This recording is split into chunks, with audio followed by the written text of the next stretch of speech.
Hey nerdies, it's Kathleenums here, and oh my god, Mass Effect Andromeda is coming out in a week. It's been 5 years since we played a new Mass Effect game, and finally we're getting to experience this world again. I am so stoked. I mean, I started this channel because of Mass Effect. My very first video was about Mass Effect, and from then on it was history. So I wanted to pay tribute to one of my favorite game series of all time by talking about 5 of the most shocking events that happened in the series. So this is gonna include some serious spoilers, so definitely play the game before you watch this.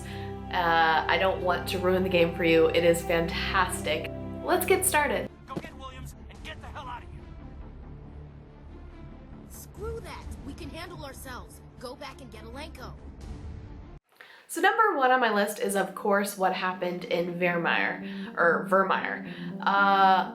I was not expecting this, and I know some people that played the game didn't really care about having to decide between Kaidan and Ashley, but I was generally torn about this. I mean, I just sat there for several minutes trying to figure out if there was any way that I could possibly save them, if I had just made a wrong decision, and finally I decided to side with Kaidan because bros before hoes.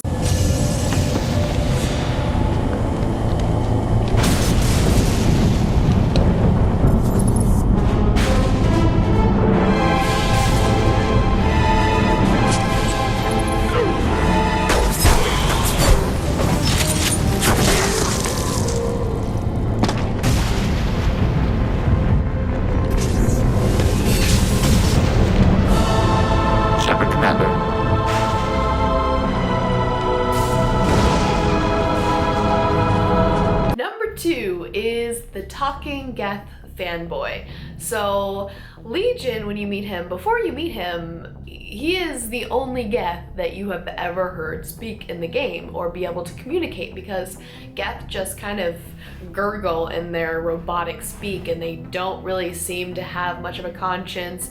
They don't have much personality until you meet Legion, and it kind of changes your entire perspective on the Geth.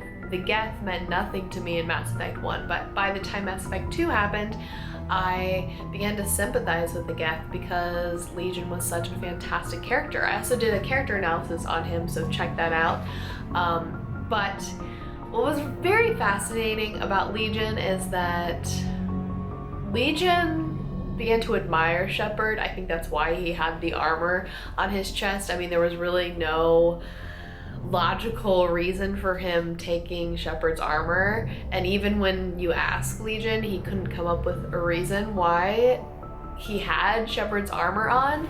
He just enjoyed it, and you see him become more and more human by the time Mass Effect 3 happens, and I feel like he was a fantastic character, but it was very surprising the first time he spoke to Shepard. I think that was one of the most shocking moments when you realize, oh wow, there's more to the Geth than what I thought. Those were all lies back there. They were not. My people weren't animals for your kind to experiment on. You wanted to know more about your history, Asari. Now you do. I have a name. It's Liara Tassoni, and Hey, settle down. My home was just destroyed, and all he can do is gloat. Given what's happened today, I think you owe Liara an apology, Javik. Apologize for the truth? For not doing more. You're a Prothean. You were supposed to have all the answers. How could you not stop this from happening? We believed you would. So next is the truth about the Protheans. Now there's a lot that gets revealed about the Protheans throughout the series, but what we know is that the Protheans are this ancient civilization that tried to warn future civilizations about the Reapers, and Shepard encounters a Prothean beacon that was a warning about what the Reapers were going to do. Now we know very little about the Protheans until Mass Effect 3. We learned that the Collectors in Mass Effect 2 are genetically altered Protheans, and that's a major twist, but in Mass Effect 3, I think more truth comes out about the Protheans that's very shocking. Now, we encounter most of our knowledge about the Protheans through Liara, whose job was to study the Protheans. She was a scientist. She was studying them as her job, as her passion, and she very much romanticized this ancient culture that influenced so many other alien races. They were very similar to the Asari race's place in the galaxy. So when we finally meet Javik in Mass Effect 3, you realize that many of the things that Liara believed about the Protheans was not true. They were not a romanticized society. They enslaved, they took advantage of all the other alien races that were below them, and they were kind of assholes. I mean, Javik is a very lovable asshole, but he is an asshole and he takes advantage. He doesn't really seem to care about anything other than killing the Reapers. He's a born and bred soldier, so that's all that he really cares about. And you can't help but let your heart break a little bit for Liara, this person whose dreams is crushed. I mean, to meet Javik for her was like meeting a celebrity, and to find out that the celebrity that you love and admire is actually an asshole is heartbreaking.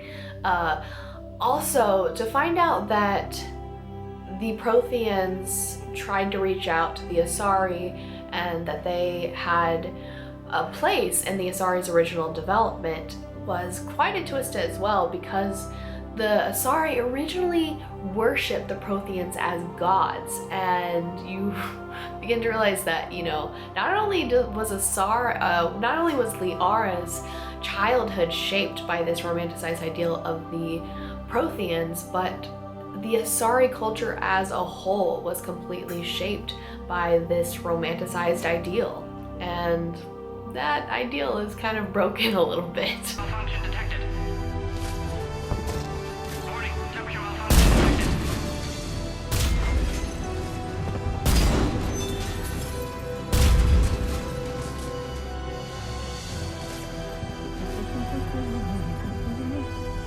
I studied species Turian, Asari, and Bacterian. Temperature now within acceptable range. Dispersal commencing.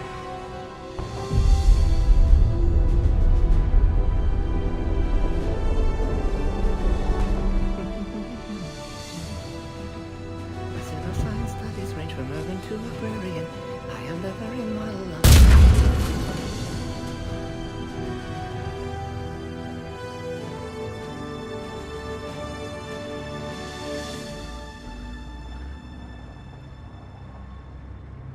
Number 4 is Mordin's sacrifice. Now, there's a lot of deaths in Mass Effect 3 that are super emotional. I mean, Thane was a fantastic character, and I cried my eyes out when he died. That was the first time of many times that I cried while playing Mass Effect 3, but I specifically want to talk about Mordin because his story was written so well and done so well. He is a tragic character. I mean, he's this character that means well and you know has a good conscience, but he has a tragic flaw. He, in his pursuit to do well for the universe, he contributed to the genophage that completely desolated, or almost desolated, the Krogan race. Now, the Krogan race is almost infertile, like completely infertile because of this, and it causes untold damage to their society. Not only is Mordin just such a lovable character, but you can genuinely feel sorry for him, that he did want to do what was right, and he wanted to redeem himself for what he did wrong, how he wronged the Krogan.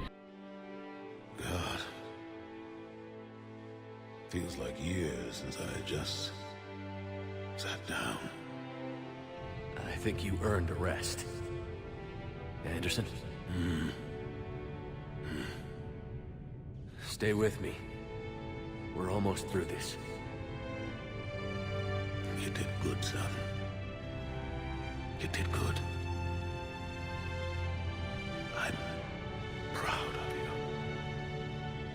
Thank you, sir. Now, my final part of this list is Anderson's death. Now, like I said, there's a lot of really sad deaths in this game, but Anderson, of course, affected me the most. He was the father figure of this series. He was the authority figure that kind of mentored Commander Shepard. And if you read the novel, the first Mass Effect novel, I'm not crazy about the Mass Effect novels, but I did read the first one in its entirety, you kind of learn that Anderson was basically what Shepard was. I mean, he was supposed to become the first human Spectre. Anderson did so much in the background of not only this game, but before the game. He sacrificed so much and barely had any involvement in his family life.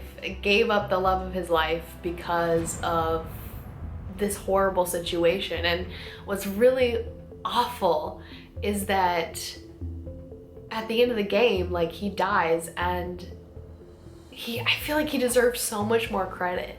The one line that made me cry my eyes out was when he said that you did good, son. And you just hear this very maternal pride in Anderson's voice that is so much of what Mass Effect is about. That feeling of family and that feeling of friendship.